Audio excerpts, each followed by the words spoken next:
Update on the last couple of weeks. So we've seen the redundancy program starting as predicted, as furlough is tapering off now. So we've been working with our clients on what we've called F1 Outreach, which is our service to help our clients reorientate, I guess, the people they're letting go, and making sure that they're looked after once they've moved on from their current employment, and that we're helping them with CVs and interview technique, and obviously looking out for freelance work in the interim time before the market picks up on the permanent side. I have to say it's not very busy on the freelance side yet, but we're hoping that that will continue to pick up. So F1 Outreach is full steam ahead. We're seeing some amazing people that in a normal market would still be in employment, I'm sure. So going back to my previous video, small companies are going to really be able to pick up on this great talent that will become available more and more so over the next 3 months. We did see a bit of movement last week in the market on jobs, I'm pleased to say.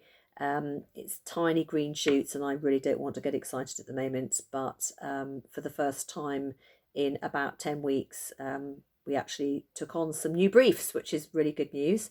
Very, very specific briefs, but anyway, first green shoots, I think, of the the uptick, which is great. Now, I want to talk a little bit about BME, particularly after the last couple of weeks events, but specifically to flag up that the Advertising Association, as you will all know, have got a fantastic inclusivity hub on their website, which we did a link to a few weeks ago from one of our blogs.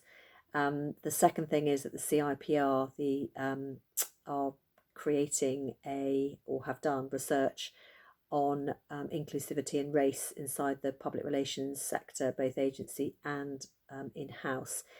And it will be published in the next few weeks. And I would urge any of you that are working in the public relations communication sector to read it, because despite all the work that we've been doing over the last 10 years, I mean, all of us have been doing, the figures are still pretty awful at 92% white sector. So clearly we have an awful lot of work to do. But I would like to reference the work we've done with BAME 2020 over the last 4 years. And at the moment we're running a series called Where Are They Now?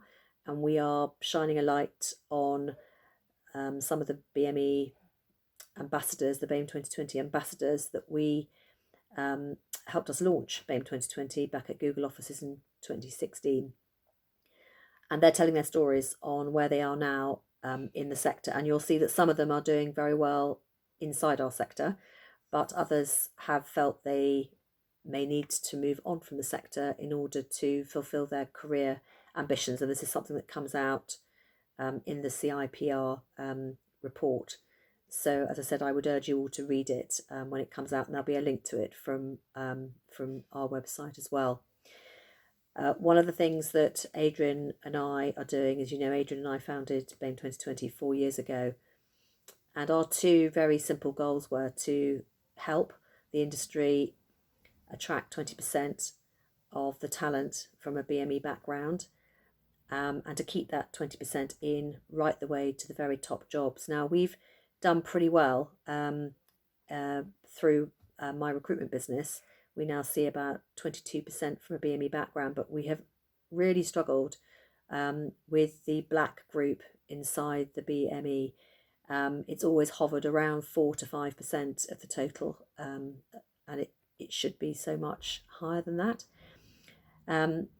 So Adrian and I will be launching in a few weeks BAME 2020 No Turning Back, and I'll talk more about that in a few weeks' time.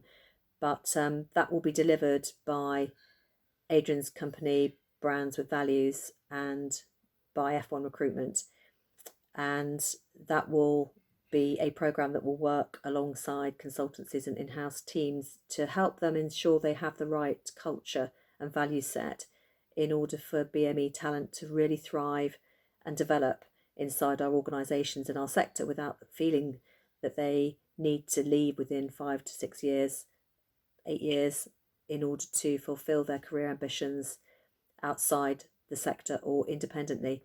The other thing I would flag up, which we found out through our work, is that BME do like to freelance first with an organisation in order to ensure that there is a healthy, inclusive values set.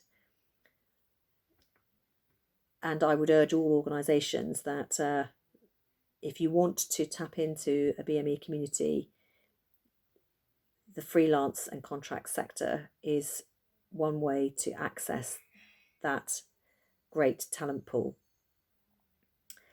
Finally, on talent, the graduate year of 2020, the school leaver year of 2020, is going to be affected more than any year group, probably for the last decade, if not more.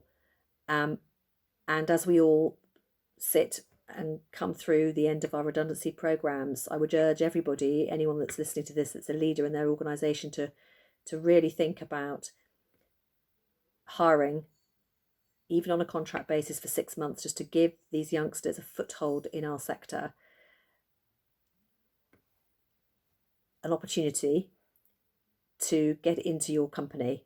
So offer apprenticeships, offer contracts, even short-term contracts if you can't offer a permanent job.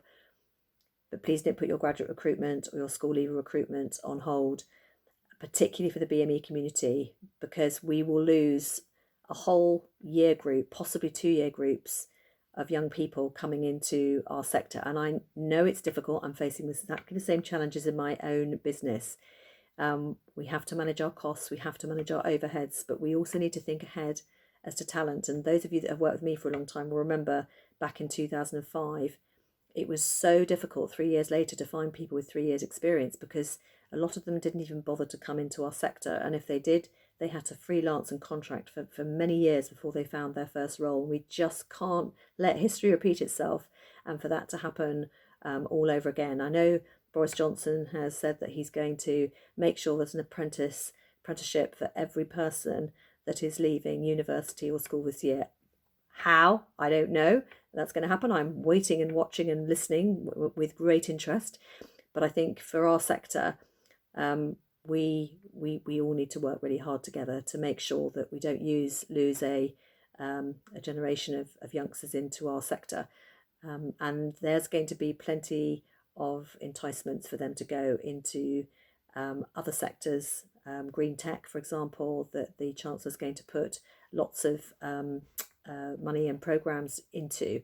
And I think our sector cannot just be blindly naive and sit on the sideline and then turn around in 3 years' time and go, oh, where's all the talent gone? Because we need to be thinking about that now. Anyway, I will catch up with you in another week or two's time.